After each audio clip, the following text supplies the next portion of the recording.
सावित्रीबाई फुले,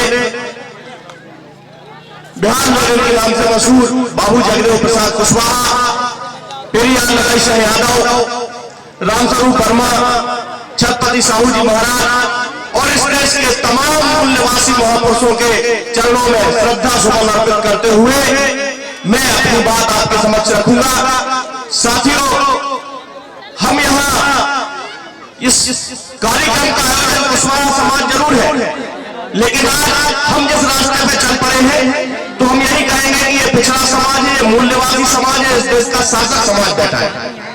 साथियों, अगर इस विषय को हम बोलने के लिए आए तो वास्तव में इसमें दिन क्या, सप्ताह और महीने का समय भी कम लगेगा, लेकिन थोड़ी सी बात मैं आपको इतिहास में रखूंगा और थोड़ी सी बात सामाजिकता और राजनीति की रखूंगा। अभी हमारे पूर्व वक्ता आदरणीय राय साहब ने एक बात कही थी। उन्होंने कहा था कि इस मंच पर कुशवाहा बंधुओं के साथ दो यादव जी बैठे, हमारे भाई डॉक्टर जयंत सिंह यादव है और मैं आपके पास ही गलाकोटा है दिल्ली विधानसभा बिहारी भाई के साथ में आया हूँ, ये राजू यादव। इन्होंने कहा कि आप भगवान कृष्ण के वंशज हैं, लेकिन हिंदू धर्म के ठेकेदार इस बात को नहीं मानते। उन लोगों से मेरी सीधी बहस होती है कि यदि आप ब्रह्मा के वंशज हैं या रावण के वंशज हैं तो हम कृष्ण के वंशज हैं, हम लोगों के लिए पूजनीयता क्यों नहीं है?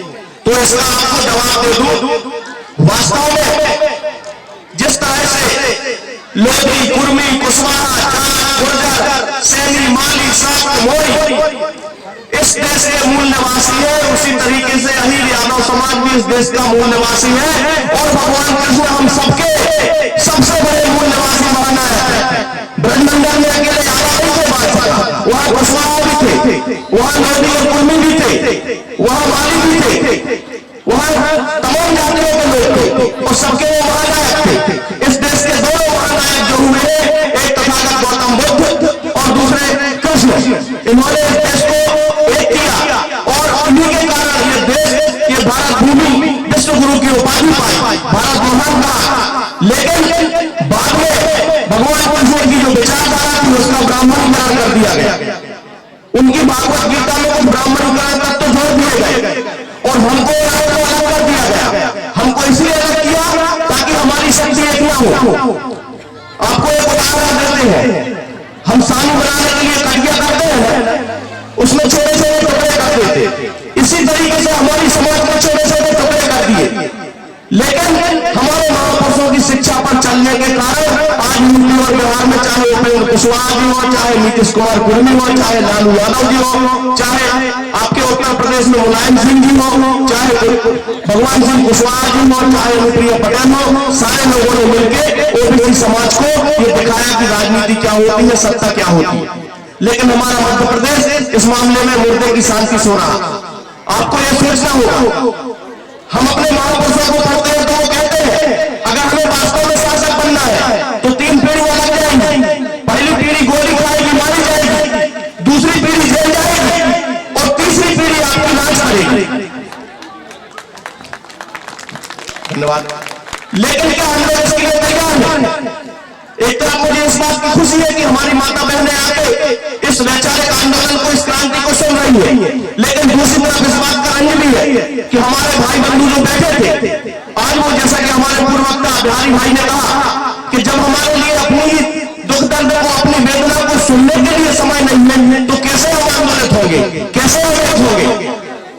हमें अपने लिए, हम दूसरों के लिए समय। अभी वो आया था धर्म का व्यापारी हो बागेश्वर धाम वाला, उसको सोने के लिए यहाँ से पुरुष वर्ग भी गया था और माता बहने गई थी और अपने सोने चांदी के जेवर भी वहां चोरी करवाए और जेब भी कटे नहीं होते।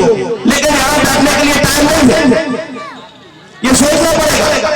कभी इतने जमाने में भागवत प्रवक्ता आते हैं, कभी वो कहते हैं पिछड़ों को आरक्षण मिलना चाहिए, कार्यपालिका, विधायिका, न्यायपालिका, media, private sector, government sector, सब में हमारी आबादी के हिसाब में आरक्षण मिलना चाहिए। ये कहते हैं कभी, वो कभी नहीं कहते। वो धर्म के ठेकेदार, नेताओं के दलाल हैं। इन सब के लिए मैंने तो शब्द दिया है, क्योंकि मैं पत्रकार हूँ। ये सब सेटिंग बाबा, ये लोगों को वोट दिलाते हैं, मंत्रियों और सांसदों को। इसलिए उनको सुनने के पहले अपने घर के लोगों को सुने, अपनी विचारधारा को सुने, तब कहीं जाके आप अपने बच्चों का भविष्य सुरक्षित कर पाएंगे। दूसरी बात, जैसा कि पूर्व वक्ताओं ने बताया, इस मध्य प्रदेश में 8% समाज में खुली भाषा में कहें तो बामन बनिया राजपूत, ये 8% लोगों ने पूरे मध्य प्रदेश में कब्जा कर रखा है।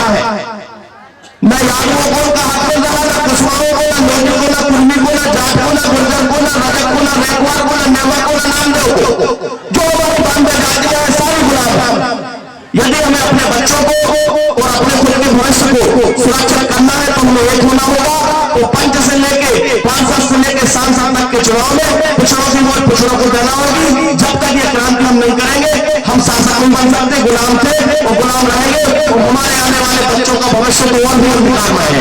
क्या आप ये संकल्प लेते हैं कि हम हमारा जो भी कदम होगा, हमारा चाहे वोट हो चाहे हमारा सपोर्ट हो, वो पिछड़ों का वोट और सपोर्ट पिछड़ों के लिए होगा। दूसरी बात, जैसा कि हमारे पूर्व वक्ताओं ने कहा, हमें अपने दुश्मन की पहचान करना होगा। हम जब भी राजनीति में, नौकरियों में या किसी भी क्षेत्र में आरक्षण की बात करते हैं, प्रतिनिधित्व की बात करते हैं, तो हमारा विरोध करने का भी मुसलमान नहीं आता, ईसाई नहीं आता, सिख नहीं आता, बौद्ध नहीं आता। हमारा विरोध करने के लिए इन समान आते हैं, बामन बनिया राजपूत आते हैं। तो आप समझिए सबसे बड़े दुश्मन हमारे ये हैं। इनके लिए 3 चीजें बंद कर दीजिए, आप राजा हो जाएंगे। इनको दान, मतदान और सम्मान, ये 3 चीजें देना बंद कर दीजिए। वो उधर से आवाज लगाए फलाने, तुम कह रहे हो ठाकुर साहब, नहीं, अगर दे गई काहे तो तुम्हें भी कहने का है। ये दर से क्रांति शुरू करना हो। अगर पंडित कहता है कि फिर पढ़ो, तो पंडित अगर तुम्हारे पिता से छोटा है, क्या वो तुम्हारे पिता के पैर पढ़ रहा नहीं पढ़ रहा, तो हम भी पैर नहीं पढ़े। हम भी इस देश के महान सम्राटों के वंशज हैं। हमारा देश है, हम इस देश के मालिक हैं। तुम तो विदेशी हो, हमारे हमारी दया से यहाँ पर हो, हमारी जमीन पर तुम रह रहे हो, हमारी उगाई हुई फसलें तो खा रहे हो। तो क्रांति जब तक सामाजिक नहीं होगी, जब तक राजनीतिक नहीं हो सकती और राजनीतिक नहीं होगी तो आत्मा नहीं हो सकती। इसलिए सबसे पहले मैं तो कहना रहने वाला आदमी हूं, इसलिए अपने तरीके से बात करता हूं। सबसे पहले आपको सामाजिक क्रांति शुरू करना होगा। मैं आपसे आज एक सवाल छोड़ के जाता हूं आप सबके बीच में। आप लोगों ने देखा होगा गांव में सभी समाज निवास करते हैं। आपका मामा किसी ब्राह्मण का मामा होता है, लेकिन आपका फूफा किसी ब्राह्मण का फूफा नहीं होता। गलत कहूं तो टोक देगा, अब ये नहीं चलेगा। अब समानता की बात होगी। हम सभी पिछड़े हैं, हम एक नियम बना सकते हैं कि हमें जो उम्र बड़ा है उसको छोटा वाला उसका हाथ जोड़ के अभिवादन करेगा या चरण स्पर्श करेगा। लेकिन ये नहीं चलेगा कि यादव कुर्मी लोधी कुशवाहा का 80 साल का बुजुर्ग आदमी और 10 साल के ब्राह्मण के लड़के के पैर छुए, ये अब नहीं होगा। आप किसी की दी हुई थाली नहीं खा रहे। हम इस देश के कृषक और पशुपालक जातियों से मेरा वर्ग से है। हम अन्न पैदा करते हैं, हम दुग्ध उत्पादन करते हैं, तो इस देश का पेट भरते हैं और दुनिया का पेट भरते हैं। आज इस देश की हालत क्या हो गई? हम देने वाले छोटे और भीख मांग के खाने वाले बड़े हो गए। इन बातों को आप विचार करिए, अपने परिवार में, अपनी समाज में, अपनी पंचायत में, अपने क्षेत्र में, और इस बात पर विचार करने के बाद उस पर चलने की जरूरत है। और जिस दिन से आपने उनको दान, मतदान और सम्मान देना बंद कर दिया, आपकी शासक बनने की आज यात्रा शुरू हो जाएगी। साथियों, बोलने के लिए दिन और रात बोल सकते हैं, लेकिन चूंकि वक्त की नजाकत है तो आपको 2-4 ये शब्द में छोड़ के इन पर आप चिंतन करें, मनन करें और उन पर चलने का अनुसरण करें। धन्यवाद। जय ओबीसी, जय भारत।